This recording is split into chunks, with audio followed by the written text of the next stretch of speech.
right, Caterhoola, we get it. Y'all are good. We get it. Okay, y'all are talented, okay? It's not y'all show. It's the facility, okay? Everybody relax. Everybody relax, Caterhoola. I get it. Catch a little more at halftime. Y'all might need to link up. Y'all doing y'all thing over there. All right, y'all get it. We're just 2 days away from the Super Bowl. Literally, the days are finally here. And I was thinking last night in preparation for today's show, I need the one thing, Shady McCoy. I need the one thing that will dictate the winner of this game. If you could say one word, one verb, one action, one player, one name, one decision, what's that one thing? You've won 2 Super Bowls yourself, so you know. What's the one thing? You know, it's funny. So you talked about me being in honors. I'm seeing all these different Hall of Famers, Hall of Fame coaches. And I run into Chase Daniels' homeboy, Drew Brees. Right? Now, I told him when we had this conversation, I said, yo, I'm using that on the show tomorrow. You don't mind? Right? He gave me I had to sign off. He said, cool. And he said, you know, playing other good quarterbacks, you know, I want to be the best. I want to go out there and beat them. He said, when I'm playing some of the greats, like the GOATs like Tom Brady, I think different. I said, well, what do you mean you think different? That's good. He said, I know I got to be almost perfect. And I look at Patrick Mahomes, I see Tom Brady. He said, so I got to be almost perfect. He said, and when I say that, I mean, there's sometimes where I might see a guy coming open at 25 yards, and I can let that thing rip. But I see a guy right here for 7 yards, and I thought to him. I'm like, well, why would you thought to him? He said, because I'm thinking, I got to keep the chains going because I want to keep Tom Brady on the sideline. Right? Yep. He said, now he catches that ball, he gets the first down, right? Then the next play, it might be another pass. I check into a run. I said, why would you do that? Because now if I get this run, he gets 6 yards. Now it's 2nd and 4. Now I'm still a lot of clock. I'm wasting a lot of clock. I'm keeping Tom on the sideline. So I said, okay. As I'm talking to him, I said, yo, I could use that same thing for the Chiefs.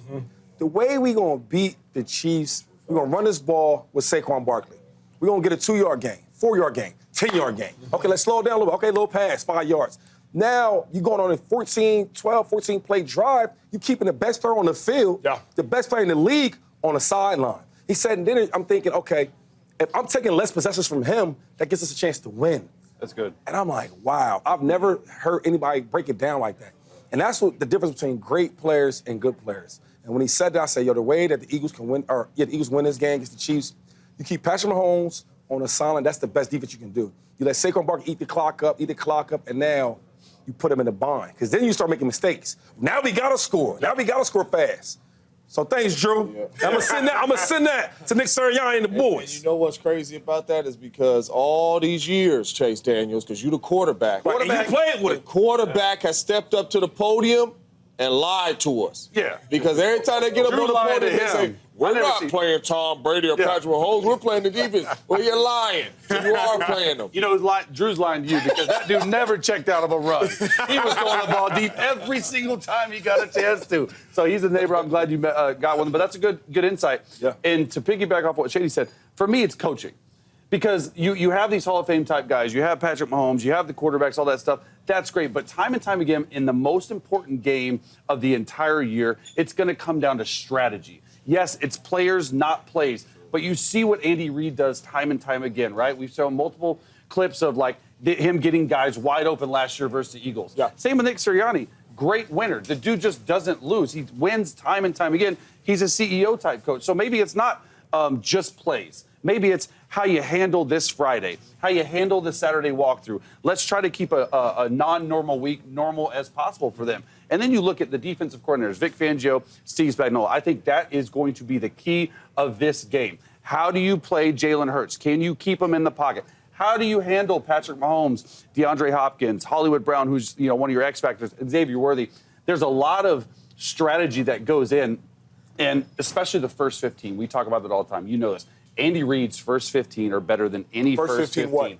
So when you say first 15, when Andy Reid and Patrick Mahomes goes out on the field, they have a script. Okay, there's 15 plays that are scripted in a row, and the only time you get off that script is third down or red zone. His first 15 plays, he won't get off it. They might run into the second quarter, and he's running, hey, stick slam. I'm like, let's do it this way. He stays on it, and it's based off what the defense is doing in Vic Fangio. It'll be really fascinating to see, will Andy Reid continue to run the football like he did last game because they had 135 yards rushing, or will he unleash Patrick Mahomes? That's well said. Man, I ain't never seen nothing like this. I'm looking, AJ, good job on my notes. Turnovers will be the key to this game. The Philadelphia Eagles are in this game because the defense takes the ball away and creates short fields for the Philadelphia Eagles offense. The Chiefs are in this game because they don't give the football away. That's so true. The Chiefs have one giveaway in the playoffs. The Eagles have 0 giveaways on offense in the playoffs and has created 8 takeaways in the playoffs. +7, +8. Wow. That's +7 in the playoffs, +8 in the playoffs. That's how you win football games. So something got to give. Yeah. Somebody's going to have to create a takeaway in this game to create a short field to help out their offense to win this game. It might even be a takeaway and a score on defense or offense. Somebody has to take the ball away. That is the key to the football game to me, taking the ball away. The Eagles have been really good at taking the ball away on defense, and the Kansas City Chiefs have been really good at taking care of the football. Something got to give, and I think when that gives, I think that's going to give that team an edge to win this football game. Fellas, one word. One word. One word dictates the whole game. One word? One word. Just one word. Tackling.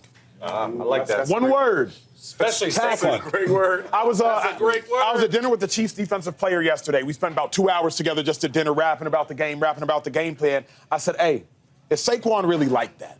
Because we on, not even television, we all play ball. We at home, we can make someone into a sci-fi figure just based upon the highlights we see. I don't care about what fans think. I don't even necessarily care about what I think. You watch film and you know the game plan. I said this, is Saquon really like that? That was my very first question I asked him at dinner. He said, bro, you're the best running back in the league. He said he can get from the A gap to the C gap like that. That's right. Like he can bounce it like that. I said, okay, so like, are y'all scared? He said, nah. He said, too many people play him scared. Too many people play him timid. Understand this at home. Saquon Barkley has 339 yards after contact. That's more than any running back in the playoffs. Playoffs, 339 yards after contact. He has 442 yards total. What that means is roughly 80% of his yards are coming after contact. It's not that the defenders aren't there. It's that the defenders don't stay there. The defenders show up, but once they show up, they don't get him down. I want to remind y'all, the game against the Rams busted open because of missed tackles. I think we have the plays. Y'all seen it if y'all been watching us during the show this week. The game against the Rams busted open because of missed tackles. Remember, Cam Curl, he could come out the post, make this tackle, and it is like a 6-yard gain. Such a bad angle. Instead, it's a 60-yard gain. Go ahead and cut that clip for the sake of time and get to the Quan Martin clip if we can. Quan Martin could come out the post. The post is a post safety, the deepest safety. He could come out the post, and this would be a 10-yard gain. Instead, it is first play, 62-yard gain. Understand, tackling Shady McCoy but you know what? So he's right, though, right? Because, you know, to stop a great running back with a great offensive line, you got to make the one-on-one tackles. But even before you get that, like you just showed these clips, one thing that was the show over and over in all the clips is that you're giving this guy so much momentum. You can't give him so much space. A guy with that unique talent. So, you know, I would like to compare our games together, right? And there's times where I'm in my groove and they know it. And they watch tape, they see making guys miss. But how you make sure you tackle a guy like that is you can't give him the room. Right. So you can't give him all that space and all that acceleration timing. Right? And it's like when he gets the ball, when you see a hole like that, he's out of there and he's so explosive. It's funny Shady says that. So when you're trying to tackle me, right, I got all this momentum. It's hard to do that. He's quick, he's strong, he's big. What the Chiefs have to do is you can't let him get going so fast. Make him I'm running left, stop, I'm gonna cut back, all that, because now you're slowing him down. It's hard to make a one-on-one tackle when one of the best running backs with all this space and explosion. You can't do it. It's near impossible. I brought up that exact point Shady just made yesterday. So I'm talking to the Chiefs defender at dinner. I told him when I said on the show, I said, hey, this game will come down to Brian Cook. I said, this game will come down to Brian Cook, that safety making tackles. The defender, he looked at me, he said, if it gets to Brian Cook, we got a problem. Yeah, that's so true. I told you yesterday. Linebacker. He looked at me and he said, look, if it gets to the safety, we got a problem. He said, why should it get to the safety? Now, when I'm watching tape, like Shady's educated me, it always gets to the safety. So I'm just thinking the Eagles' O-line is so good, it'll always get to safety. And real quick, before we get carried away here, though, because like, everybody says that. Of course. One of my favorite boxers says this. He says, yo, everybody got a plan so you get punched in your mouth. Right. Now, respectfully to your and the Chiefs defense. Your defensive source over there. But the Rams said that, the Commanders said that. We gonna tackle Saquon. We gonna let him know. Well, It's coach. But what you would hope is that the 15-1 Chiefs under Patrick Mahomes, 15-2 without Mahomes, you would hope they are different. Okay. Because I do remember playing a rushing leader. The dude had 1,800 yards. I won't say his name as to undermine my point. Had 1,800 yards in a season. We're playing against him. He had 100 yards versus every team. Yeah. But when he played the Philadelphia Eagles, we were like, we're not scared of this dude. He is not Saquon by any stretch of the imagination. But when he played him, I said, we're not scared of him. He played us twice. We kept him under 100 yards in both games. He finished the season with 1,800 yards, was a rushing leader. So I do suggest, Shady, what Saquon has done to every team. You, if you're the Chiefs, like when we were the Eagles, when we played this rushing leader, you look and you say, we're not every other team. Well, the reason we're here is because we're different. And the Chiefs haven't allowed a 100-yard rusher in 18 straight games. Playoff games, yeah. So like something like they haven't done it. Like I know Saquon is this and Saquon's that. One of the greatest seasons of all time by a running back. The Chiefs defense and Steve Spagnuolo in that defensive front, George Karlaftis, like Nick Bolton, all these guys up front they haven't allowed it, right? Yeah. So like something's got to give. We understand how good the offensive line is. And it's the best offensive line in football. And that's what's hard for me is like, all right, your guy is like, if it gets to Brian Cook, we're in trouble. How do you stop it from getting to the second level? Because the holes out there from the offensive line are insane. I mean, they're eating people up front in the D line. First off, it's going to get to the second level. No, I'm serious. And I'm not saying it's going to get to the second level every single time, but it's going to get to the second level. Yeah. One thing the Chiefs do really, really well, and they are coached really well, we know that, they are assignment sound. They are going to be in their gaps. It's not going to be people jumping out of their gaps. It is going to come down to tackling because I do think they're going to be in the right space. But when you're talking about the Philadelphia Eagles offensive line, that's why I think this is going to be one of the toughest games for the Kansas City Chiefs because this is different. Like this O-line has treated everybody all year long like they are the little brothers. It is different. Saquon Barkley's going to get to the second level. Saquon Barkley's eyes and reads is phenomenal. That's why he say, man, he gets from the A-gap to the C-gap like that. James, it's going to happen. I love this conversation. We have to go to break, unfortunately. But as a defender, what y'all say in offense is cool. But we're not respecters of all persons.